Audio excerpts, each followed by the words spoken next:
Hello student, today I will teach first poem of Hindi 9th standard. Okay, चांदनी रात. First poem का नाम क्या है? चांदनी रात. पोएट का नाम क्या है? मैथिली शरण गुप्त. और इसमें हम सबसे पहले देखेंगे परिचय. ठीक है, सबसे पहले परिचय देखेंगे. जन्म 3 अगस्त 1886, चीरगांव, झांसी, उत्तर प्रदेश. मृत्यु 12 दिसंबर 1964. परिचय, अभी मैथिली शरण गुप्त का परिचय क्या है वो हम देखेंगे. मैथिली शरण गुप्त जी खड़ी बोली के महत्वपूर्ण कवि हैं. आपकी रचनाएं मानवीय संवेदनाओं, विशेषतः नारी के प्रति करुणा का भावना से ओतप्रोत है. अब इनकी प्रमुख कृतियां क्या है?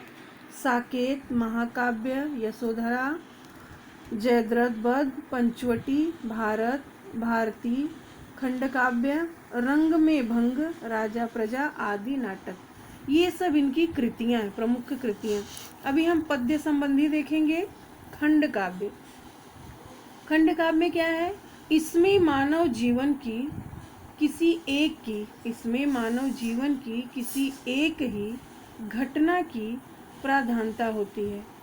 प्रासंगिक कथाओं को इसमें स्थान नहीं मिलता. प्रस्तुत अंश पंचवटी खंडकाव्य से लिया गया है. प्रकृति की छटा का सुंदर रूप बड़े ही माधुर्य के साथ अभिव्यंजित हुआ है. चांदनी रात का मनोहरी वर्णन सुंदर शब्दों में चित्रित किया गया है. किसने चित्रित किया है? कवि मैथिली शरण गुप्त ने. अभी हम सबसे पहले क्या देखेंगे? मीनिंग देखेंगे. ठीक है, चांदनी रात का हम लोग मीनिंग देखेंगे. तो अभी हम मीनिंग देखेंगे. मीनिंग क्या है? चारों मीन्स क्या है? सुंदर. थल मीन्स धरती, स्वच्छ, साफ, निर्मल. चांदनी, चंद्रमा की किरणें. अवनी, धरती, अंबर, आकाश. पुलक, खुशी, रोमांच. तृणों जो है, घास. झूम, झूमना. तरु, पेड़. निस्तंभ, सन्नाटे से भरी. अभी सबसे पहले मैं सबका आपको बता देती हूँ मीनिंग, इसके बाद मैं अर्थ समझाऊंगी. निशा, रात. स्वच्छंद, स्वतंत्र. सुमंद, मंद. निरानंद, अनादरहित, आनंद रहित. नियति रूपी, नटी, नर्तकी. ओके, नेक्स्ट क्या है? कार्यकलाप, क्रियाकलाप, गतिविधि. एकांत, सुनसान, वीरान. वसुंधरा. ओके, वसुंधरा हम बाद में देखते हैं नेक्स्ट पेज पे. अभी हम इसका पहले अर्थ देखेंगे. ठीक है,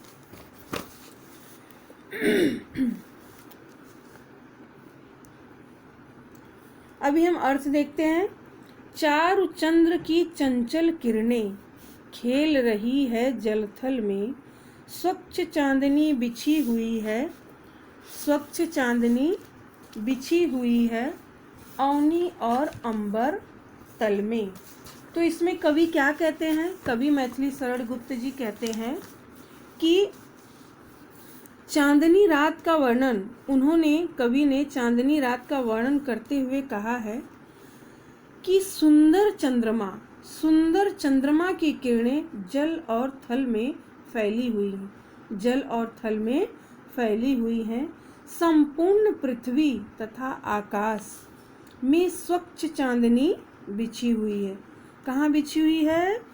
संपूर्ण पृथ्वी और आकाश में स्वच्छ चांदनी बिछी हुई है. अभी हम नेक्स्ट देखेंगे. पुलक प्रकट करती है धरती हरित तृणों की नोकों से. मानो झूम रहे हैं तरु भी मंद पवन के झोंकों से. तो कवि क्या कहते हैं? कवि कहते हैं कि पृथ्वी हरी भरी घास की नोकों के माध्यम से अपनी खुशी प्रकट कर रही है, ऐसा प्रतीत होता है। तब कभी कहते हैं हमें ऐसा लगता है, ऐसा प्रतीत होता है कि मानो वृक्ष भी मंद मंद वायु के झोंकों से झूम रहे हैं। वायु मीन्स हवा, हवा के झोंकों से झूम रहे हैं। हमारा 2 स्टैंजा कंप्लीट हुआ। अभी हम 3 देखेंगे। क्या ही स्वच्छ चांदनी है यह, है क्या ही निस्तंभ निशा, है स्वच्छंद सुमंद गंध वह, निरानंद है कौन दिशा। अब देखो इसमें क्या कहते हैं, कभी कहते हैं कि पंचवटी में दूर दूर तक चांदनी फैली हुई है। पंचवटी में क्या फैली हुई है, दूर दूर तक चांदनी फैली हुई है।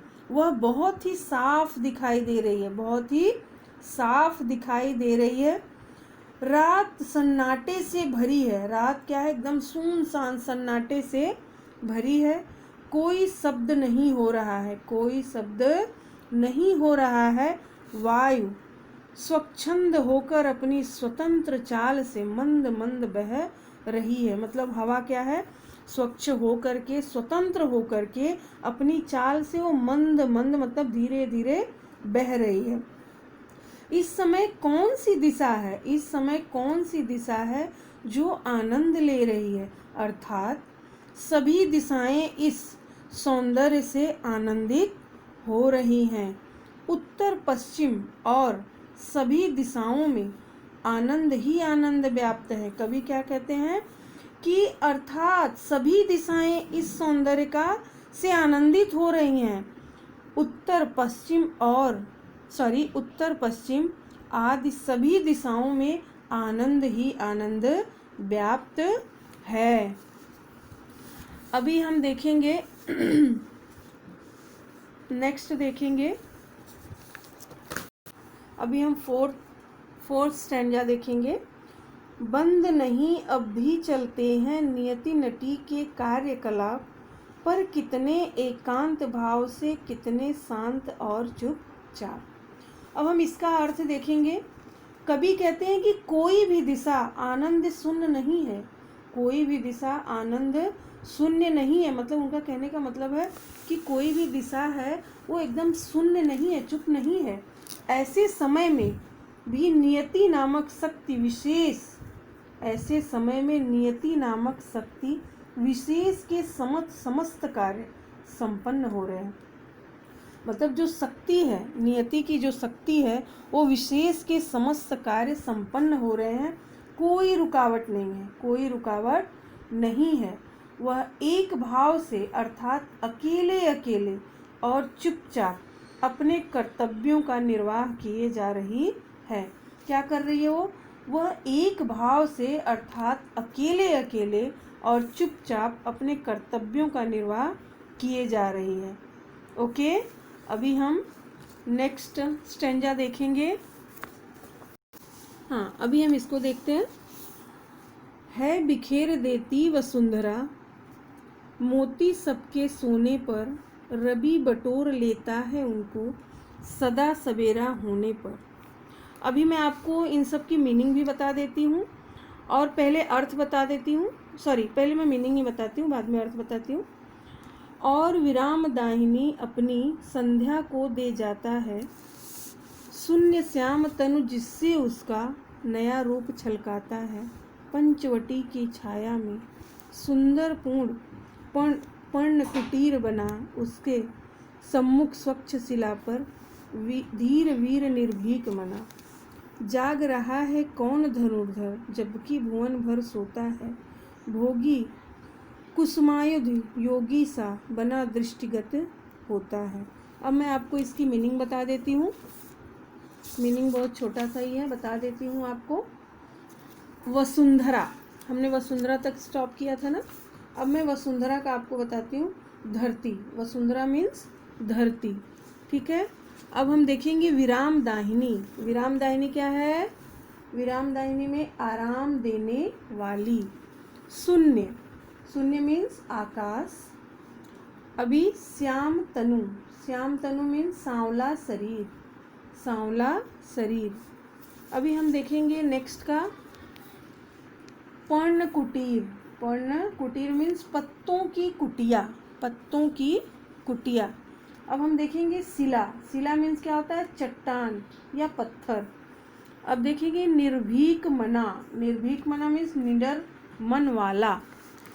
अब और देखेंगे भुवन, भुवन मीन्स क्या होता है, संपूर्ण संसार। अब देखेंगे भोगी, भोगी मीन्स क्या होता है, भोग करने वाला। अब नेक्स्ट देखेंगे कुसुमायुध, कुसुमायुध मीन्स क्या होता है, कामदेव। लास्ट देखेंगे हम लोग दृष्टिगत, जो दिखाई पड़ता है। अब हमने मीनिंग भी देख लिया है, अब हम अर्थ देखेंगे इसका, ठीक है। पहले हम इसका अर्थ देखेंगे। है बिखेर देती वसुंधरा मोती सबके सोने पर, रवि बटोर लेता है उनको सदा सवेरा होने पर, ठीक है। कभी क्या कहते हैं, कभी कहते हैं कि चांदनी रात में, चांदनी रात में पृथ्वी सबके सो जाने पर ओस रूपी मोतियों को बिखेर देती है। कभी क्या कहते हैं कि चांदनी रात में पृथ्वी जब सब लोग सो जाते हैं तो क्या करती है, ओस रूपी मोतियों को बिखेर देती है। और सूर्य हमेशा सुबह होने पर उन मोतियों को अपनी किरणों में बटोर लेता है। सूर्य क्या करता है, सुबह होने पर उन मोतियों को अपने किरणों में बटोर लेता है। ओके, अब हम नेक्स्ट देखेंगे। और विराम दाहिनी अपनी संध्या को दे जाता है, शून्य श्याम तनु जिससे उसका नया रूप छलकाता है, ठीक है। अभी हम ये देखते हैं कि कभी कहते हैं कि अस्त होने से पहले ही, और अस्त होने से पहले ही वह आराम प्रदान करने वाली संध्या देकर चला जाता है। जब संध्या का समय हो जाता है तो रात हो जाती है, तो फिर हमारा आराम करने का टाइम आ जाता है ना, ये वही है। तो कभी कहते हैं कि अस्त होने से पहले ही वह आराम प्रदान करने वाली संध्या देकर चला जाता है। मानो आकाश को सांवला शरीर देकर, जब भी शाम हो जाती है तो आकाश कैसा हो जाता है, सांवला हो जाता है। सांवला शरीर देकर वह अपना नया सा रूप छलका जाता है, वह अपना नया सा रूप छलका जाता है। अभी हम नेक्स्ट देखेंगे। नेक्स्ट क्या है, पंचवटी की छाया में है सुंदर पर्ण कुटीर बना, उसके सम्मुख स्वच्छ शिला पर धीर वीर निर्भीक मना। ओके, अभी हम देखेंगे इसका। कभी कहते हैं, कभी गुप्त जी कहते हैं कि पंचवटी की घनी छाया में, पंचवटी की घनी छाया में पत्तों की एक सुंदर कुटिया बनी हुई है। पत्तों की क्या बनी हुई है, एक सुंदर कुटिया बनी हुई है। इस कुटिया के सामने एक स्वच्छ तथा विशाल पत्थर पड़ा हुआ है। क्या पड़ा हुआ है, स्वच्छ और विशाल, मतलब बहुत बड़ा पत्थर पड़ा हुआ है। और उस पत्थर के ऊपर धैर्यशाली निर्भय मन वाला पुरुष बैठा हुआ है। पत्थर के ऊपर कौन बैठा हुआ है, धैर्यशाली निर्भय मन वाला पुरुष बैठा हुआ है। अभी हम नेक्स्ट एंड लास्ट देखेंगे। जाग रहा है कौन धनुर्धर, जबकि भुवन भर सोता है, भोगी कुसुमायुध योगी सा बना दृष्टिगत होता है। अभी हम देखेंगे लास्ट का देखेंगे। कभी कहते हैं कि सारा संसार सो रहा है, सारा संसार सो रहा है, परंतु यह धनुर्धारी कौन है, यह धनुर्धारी कौन है जो इस समय भी जाग रहा है, जो इस समय भी जाग रहा है।